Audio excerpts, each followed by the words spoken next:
L'entrepôt du bricolage, filiale du groupe Samsey, vous présente Si on parlait.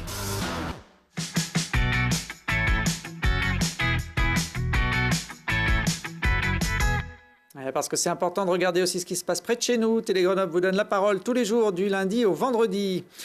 Aujourd'hui, avec nos invités, on va parcourir plus d'un siècle d'histoire en suivant les traces laissées dans la neige par les troupes de montagne et offrir une seconde vie à des planches de snowboard obsolètes. Et pour parler de ces sujets, je reçois Adrien Régis et Vincent Gelin, créateurs de la marque Knockboards, avec un S. Bonjour à tous les deux. Bonjour. Bonjour. Bienvenue en face de vous, le général Pierre-Joseph Givre. Bonjour. Bonjour. Vous êtes le commandant de la 27e brigade d'infanterie de montagne, les fameux chasseurs alpins. Pour faire simple, vous êtes en poste depuis quelques semaines ici à Grenoble. Est-ce qu'on peut dire que vous êtes un pur produit de ces troupes de montagne ? Oui, effectivement. Déjà, je suis un pur produit de la région. Je suis originaire de l'Ain. Et mon regard était toujours tourné vers les montagnes, le Jura et puis les Alpes. Et ensuite, après ma scolarité à Saint-Cyr, j'ai servi dans les chasseurs alpins et j'ai fait 10 ans au total à Annecy. Et j'ai terminé là-bas comme chef de corps du 27e bataillon de chasseurs alpins. Et juste avant de prendre ce commandement, j'avais passé déjà 1 an à Grenoble à l'état-major à Vars. Vous connaissez bien la maison, ça c'est sûr. Vous avez pris la succession du général Vincent Ponce. C'est des mandats de 2 ans à la tête de cette brigade. Oui, généralement, c'est le contrat qui nous est donné. Alors, est-ce qu'on peut dire que le soldat de montagne n'est pas vraiment un militaire comme les autres? Est-ce qu'il est un petit peu à part dans cette grande famille de l'armée? Oui, on peut dire qu'il est à part. Bon, bien sûr, il est soldat. Ça, on va dire que c'est le tronc commun à toutes les unités, notamment de l'armée de terre. Mais en plus, il a la particularité d'être capable de combattre, d'opérer en zone montagneuse et par grand froid, ainsi que dans d'autres milieux complexes. Et pour cela, il faut un entraînement physique de très haut niveau et de maîtriser certaines compétences techniques propres aux montagnards. Ça veut dire que ce n'est pas ouvert à tout le monde? Il faut déjà avoir une certaine expérience de la montagne? Non, pas du tout. Alors ça, c'est, je pense, un mythe qu'il faut démonter, enfin qu'on essaie de démonter pour notre part. Moi, par exemple, quand j'ai rejoint Saint-Cyr, je savais simplement faire un peu de ski alpin, mais j'avais jamais fait d'alpinisme, jamais fait d'escalade. Et aujourd'hui, j'ai les diplômes techniques et tactiques qui me permettent de commander l'ensemble de la brigade, y compris si on décidait, par exemple, de faire un 4000 ou même d'aller au sommet du Mont Blanc. Donc non, c'est pas du tout un prérequis. Au contraire, nous, quand les gens franchissent la porte de nos unités, on est là pour les former et pour les amener au sommet. On les encorde avec des plus anciens et on leur transmet nos savoir-faire. Alors, le camp de base de la brigade, c'est Grenoble, mais il y a des unités un petit peu partout sur le territoire alpin. Ça représente combien d'hommes et de femmes? 6700, une très grande majorité d'hommes. On est à environ 5% de filles. Mais je précise que c'est également complètement ouvert aux filles. Simplement pour les fonctions de combattants, on a des critères de sélection physique et technique qui sont les mêmes que pour les filles et les garçons. Il faut qu'elles s'adaptent aux exigences. Oui, alors, mais ça, c'est un point très important. Enfin, c'est valable aussi pour les jeunes garçons parce qu'ils n'ont pas forcément fait beaucoup de sport avant. Généralement, il faut quand même être volontaire. Il faut savoir que ça va être difficile. Mais après, on est là vraiment pour les amener du tout début jusqu'à des très hautes qualifications qui peuvent être même celles de guide de haute montagne pour une petite partie. Alors, en fait, oui, ensuite, ouais. Je ne vous ai pas répondu sur la question de la géographie qui est quand même importante. On est sur tout l'arc alpin. En fait, ça va de Chamonix, où il y a l'école militaire de haute montagne. Puis après, vous allez en Haute-Savoie. Toujours en Haute-Savoie, vous avez Annecy avec le 27e bataillon. Vous avez ensuite Chambéry avec le 13e bataillon. Puis vous avez effectivement le pôle de Vars, 3000 personnes, avec 2 régiments, le 93e régiment d'artillerie de montagne, que tous les Grenoblois connaissent, et le 7e bataillon de chasseurs alpins, qui est revenu de Saint-Maurice, exactement. Puis on poursuit encore dans le sud, on va dans les Hautes-Alpes, et là on a Gap, avec le 4e régiment de chasseurs, ce sont des blindés. Et puis enfin, vous avez des légionnaires à Saint-Christol, dans le Vaucluse, sur le plateau d'Albion. D'accord. Au sud, on va dire, de la chaîne alpine. Oui, exactement. On fête en ce moment, en 2018, les 130 ans de ces troupes de montagne. Elles ont été créées donc, en 1888. On avait à peine inventé le ski à cette époque. On ne l'avait même pas tout à fait inventé, puisque c'est arrivé au tout début du siècle à Briançon. Voilà, en fait, c'est pour des raisons historiques et stratégiques, puisque la République italienne naissante devenait une menace pour la France. Et c'est là qu'on a donc constitué ces troupes qui sont toujours aujourd'hui les troupes d'élite de l'armée française. On voit quelques images d'époque, plutôt l'époque de la Première Guerre mondiale, où là, les troupes étaient au combat, dans des situations parfois difficiles. Sur la Deuxième Guerre mondiale, elles ont plutôt été en résistance, on peut dire. Alors, pas que. Effectivement, elles ont été en résistance parce qu'elles ont encadré les principaux maquis, celui du Vercors, ici en Isère, ou des Glières, dont l'encadrement était à base d'officiers et de sous-officiers des unités de chasseurs alpins. Mais il ne faut pas oublier 1940, l'offensive italienne. Ce sont les troupes de montagne qui ont repoussé l'armée italienne, très très très supérieure en nombre. Et puis en 1940, vous avez une partie qui s'est battue dans l'est de la France avec des combats terribles, avec des pertes qui étaient du niveau de celles de Verdun. On l'oublie un petit peu. Et puis le reste de l'armée des Alpes qui a bloqué les Allemands du côté de la Cluse de Vorep. Donc il y a d'autres faits d'armes. Et c'est pour ça qu'on a été aussi appelé l'armée invaincue en 1940.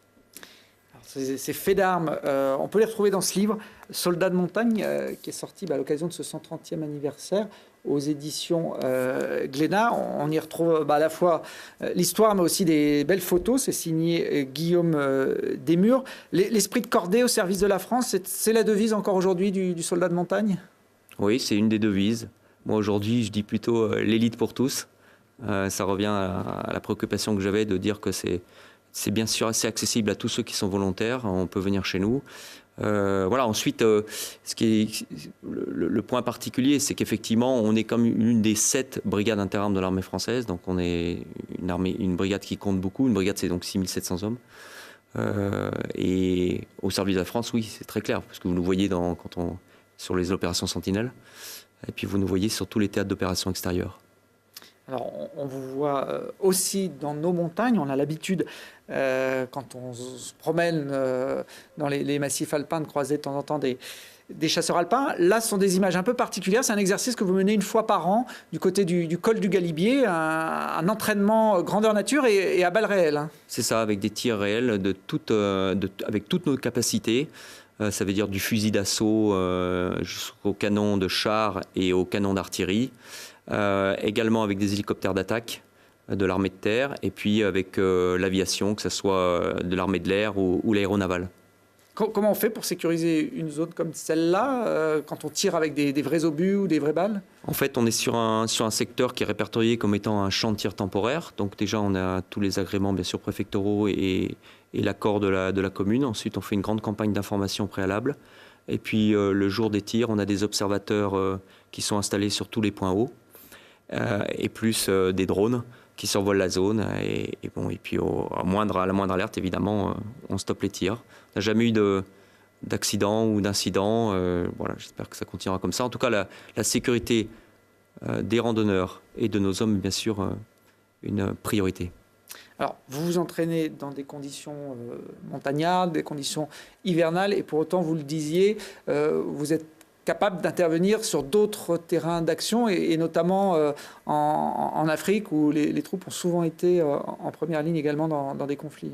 Oui, effectivement. En fait, quand on va surtout à Paris, où les gens se disent « Tiens, les chasseurs alpins, pourquoi les chasseurs alpins en Afrique ?»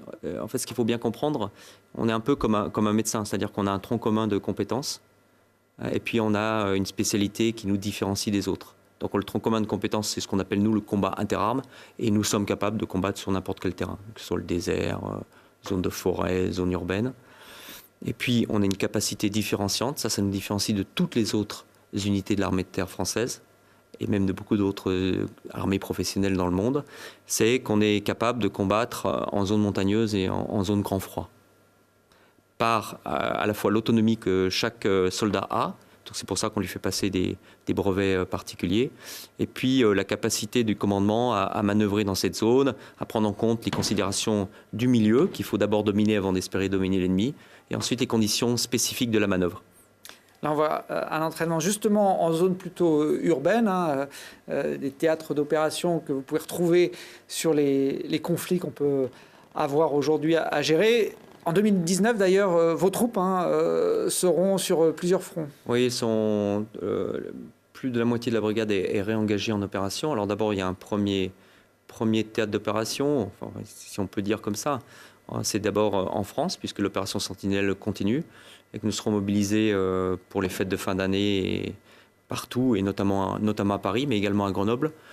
Et puis ensuite, au deuxième quadrimestre, donc à partir du mois d'avril, les forces seront déployées principalement dans la bande sahélo-saharienne, là-bas où nos commandos montagne y sont en permanence.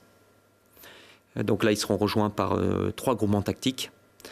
Ensuite, on aura des forces déployées en République de Côte d'Ivoire, d'autres au Burkina Faso. On ira également du côté de l'Irak.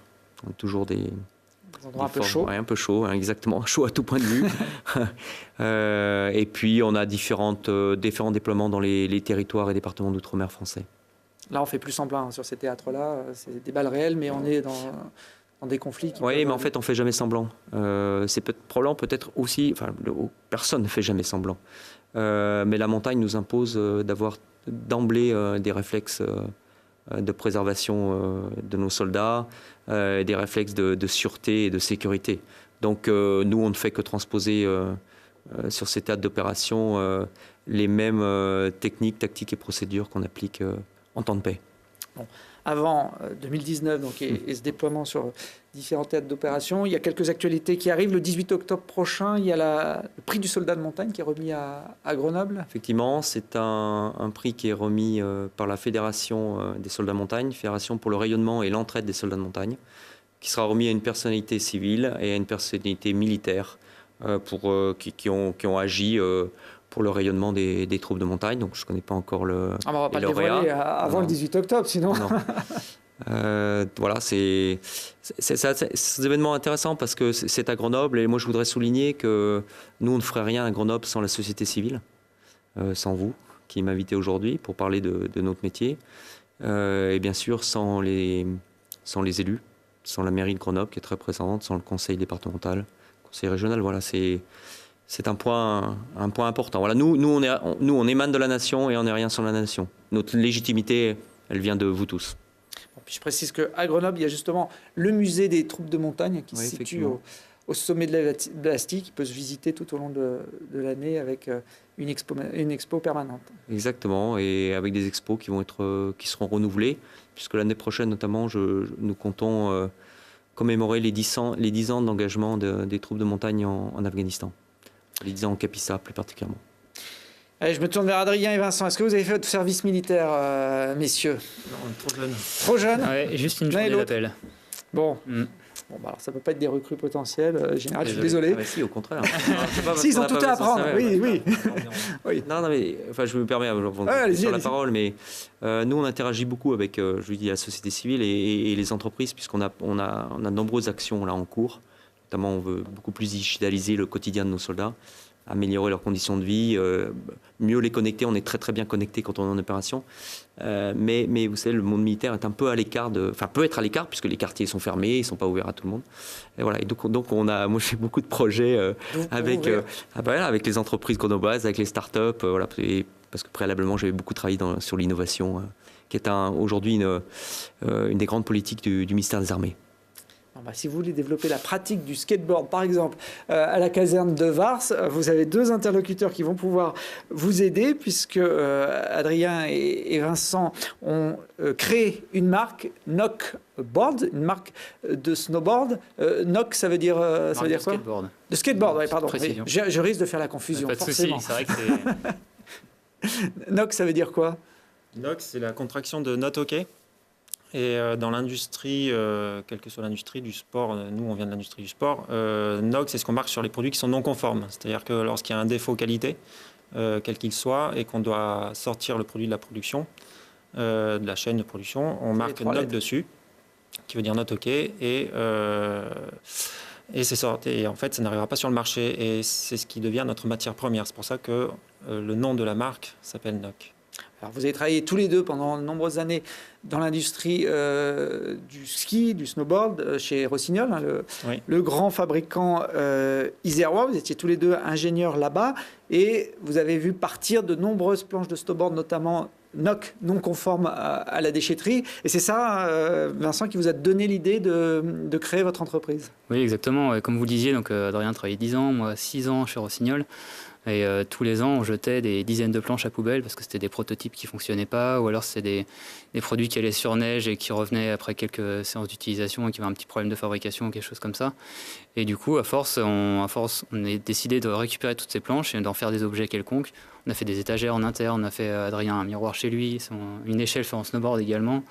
Moi, j'ai une lampe, des étagères également, et on est arrivé à ce skate. Donc, on a commencé à développer ce skate en interne chez Rossignol. Et le skate qui s'appelle le District Cruiser, qui a été vendu sur le site internet de Rossignol. Et puis on a décidé de sortir ce projet de l'entreprise pour monter Knockboard.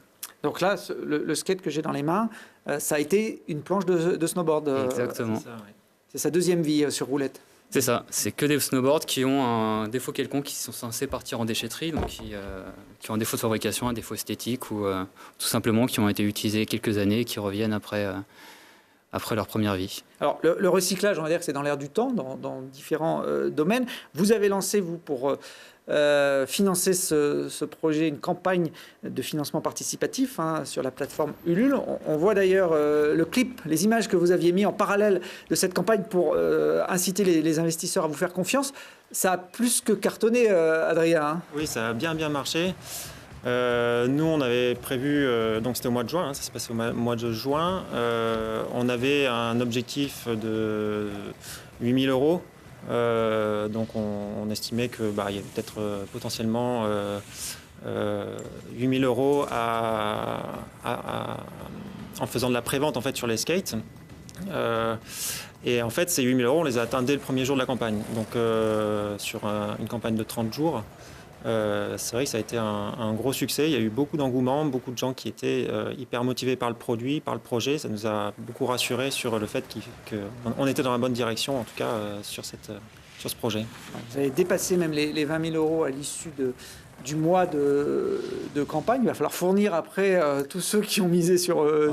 On a J'imagine. Alors le parallèle, on le comprend, entre le snowboard et le skateboard est assez facile. C'est la même clientèle, les gens qui surfent et ceux qui utilisent vos planches? Ça peut. C'est pas forcément la même clientèle, mais ça peut l'être. Ça peut être des gens... Alors, il faut savoir que nous, les skates qu'on fabrique, ils sont plutôt faits pour se déplacer et plutôt faits pour se déplacer sur des zones plates, donc plutôt la ville. La ville est assez bien adaptée pour ça. Au même titre que des gens qui se déplacent en trottinette, en vélo, ça fait partie des déplacements doux. Donc, c'est plutôt des gens qui habitent en ville qui vont être intéressés par ce genre d'achat, mais c'est des gens qui peuvent aussi passer des vacances l'hiver dans les stations pour faire du snowboard. Donc on peut retrouver les mêmes populations. Alors, comment une vieille planche de snowboard peut devenir une bonne planche de skate? Il n'est pas usé le matériau après une première vie? Ah bah bien sûr, il est usé. Nous, notre particularité, c'est qu'on va analyser la planche à l'instant T. Donc on va récupérer la planche, elle a peut-être été 2-3 fois sur neige, ou alors elle a peut-être fait une saison complète sur neige. On va l'analyser, on va mesurer le flex, on va voir un peu les défauts qu'elle a. Et en fonction de ça, on va découper la planche de skate à un endroit adapté. Donc une planche plus ou moins longue et qui va éviter les défauts de fabrication de la planche en question. On voit là ces planches découpées. Exactement. Une planche, un skate, je crois que c'est ça la règle. Et vous fabriquez tout, j'ai envie de dire, de façon artisanale aujourd'hui. Plus ou moins artisanale, oui. Donc nous, on travaille principalement à Grenoble avec des entreprises de l'agglomération. Tout ce qui est la découpe, on travaille avec une entreprise qui s'appelle Umeka, qui est notre voisin. En fait, c'est le voisin de notre atelier, donc très pratique pour transporter les matériaux. Donc lui, il est spécialisé dans la découpe, donc c'est une machine à découpe jet d'eau, donc c'est quand même une machine relativement industrielle. Et tout le reste, par contre, on le fait à la main. Donc voilà, comme vous voyez, c'est le vernissage des planches, ponçage, vernissage des planches, après tout ce qui est découpe de grip, pose du grip et assemblage des produits finis. Et à terme, on va également travailler avec un atelier adapté qui s'appelle EASI, qui emploie des personnes en handicap pour faire l'assemblage de nos produits. Alors, il y a une composante citoyenne, écolo dans votre démarche d'entrepreneur. Les fabricants vous donnent les planches dont ils ne veulent plus. Vincent, comment vous faites pour récupérer la matière première? Oui, alors c'est vrai qu'on travaille avec les marques de snowboard et on travaille beaucoup avec Rossignol notamment, avec qui on est Vous êtes resté en bon terme. En très bon terme. Et c'est aussi... Ils font pas de skateboard aussi, donc ils font pas de skateboard. Exactement. Exactement. Et c'est aussi un problème auquel on répond pour eux, dans le sens où aujourd'hui ils ne savent pas quoi faire de leur ski, de leur snowboard, etc. Aujourd'hui, la meilleure revalorisation qu'il existe pour des skis ou des snowboards, c'est de les brûler, de récupérer l'acier en fait. Avec un broyage, on broie, on sélectionne, on récupère l'acier et le reste est brûlé en cimenterie. Et donc ça, c'est le meilleur des cas aujourd'hui. Et dans le pire des cas, c'est abandonné dans des déchetteries, quoi. Donc nous, ce qu'on leur propose, c'est quand même de leur amener une meilleure revalorisation. Ce qu'on appelle l'économie circulaire, c'est-à-dire qu'on récupère des matériaux en fin de vie pour leur donner une nouvelle vie. Donc c'est très intéressant pour les marques de snowboard. Et pour nous, c'est aussi très intéressant de travailler cette matière plutôt que d'aller chercher des ressources naturelles premières, quoi. Knockboard, ça s'appelle. Ça coûte combien une planche chez vous Celle-là, elle est à 159 €. Ça dépend des modèles, on a plusieurs modèles et en fonction de la taille des accessoires qu'on met dessus, ça a différents prix. On peut en commander sur votre site internet? Avec grand plaisir. Je passe le message, moi je ne suis pas un adepte, je ne sais pas si le général pratique le skateboard. Non, plus le mes enfants, ou le ski. Un tout petit peu plus le biski, oui.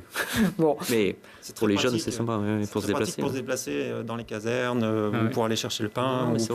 Il faudra les démarcher à Vars et leur vendre une... Il y a clairement des enjeux de mobilité pour nous, effectivement, à l'intérieur des casernes.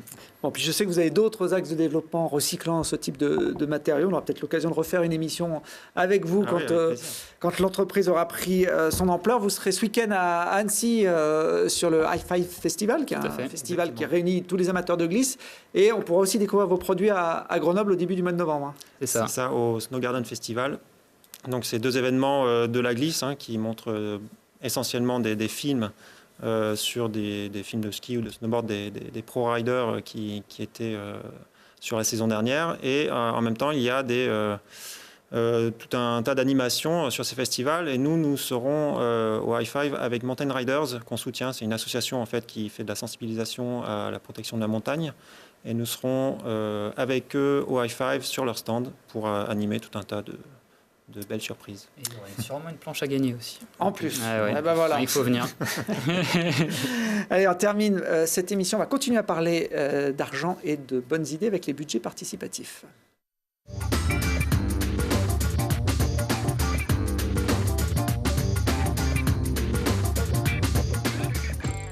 Si vous suivez cette émission depuis le début du mois de septembre, vous êtes habitués. Tous les jours, on vous propose de découvrir quelques porteurs de projets qui candidatent aux 800 000 € mis en jeu par la ville de Grenoble pour réaliser des projets d'embellissement de la ville.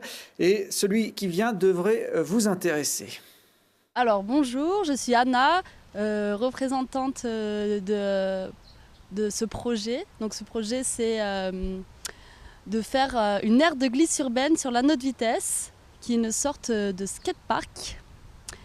Et nous-mêmes, pratiquants de skateboard, on a très envie de voir ce projet. Donc le but de ce projet, c'est de créer du coup un skatepark qui sera non seulement pour le skate, mais aussi pour la trottinette, le BMX, etc. Le point fort, c'est que c'est situé en plein centre de Grenoble et que nous, en tant que skaters, c'est un point où on va souvent. Et c'est pour ça qu'on aimerait le créer à cet endroit-là. Ce qui est intéressant dans ce skatepark, c'est qu'il y a des modules qui sont évolutifs, ce qui permet à tout le monde de pouvoir pratiquer et toutes les disciplines pourront venir. Allez, on reste dans le ludique. Ça, c'était 220 000 € le projet, mais je pense que vous allez voter si vous êtes grenoblois pour celui-là. On a jusqu'au 6 octobre. On reste dans le ludique avec la carlingue à Trouvailles, présentée par Johanna et Mala de la Maison des Jeux de Grenoble. Vous voyez aussi de la récup. Alors la carlingue à Trouvailles, il s'agit en fait d'un énorme container qui sera implanté dans la cour de la Maison des Jeux et qui sera accessible au public qui viendra dans cette cour pour proposer du matériel de récupération pour la plupart des choses qu'il y aura dans cette carlingue à Trouvailles. C'est pour ça qu'on ne peut pas rentrer dans les détails des trouvailles, mais tous ces matériaux de récupération permettront aux gens qui viennent dans la cour de la Maison des Jeux de jouer et de s'approprier ces instruments, ces ressources pour créer des jeux différents. Et notamment laisser libre cours à sa créativité, à son imagination, alors aussi bien pour les enfants mais aussi pour les adultes qui souhaitent participer sur cette nouvelle façon de jouer. Voilà, ce projet comprend également un aménagement de la cour de la Maison des Jeux qui est située en bordure du Jardin des Dauphins à Grenoble. Je remercie Knockboard et le général Giffre d'être venus nous parler des soldats de montagne. Demain, on parlera d'aviron avec Laura Tarantola, la grenobloise qui vient d'être championne du monde de skiff, et de monnaie locale avec le Cairn qui fête ses 1 an.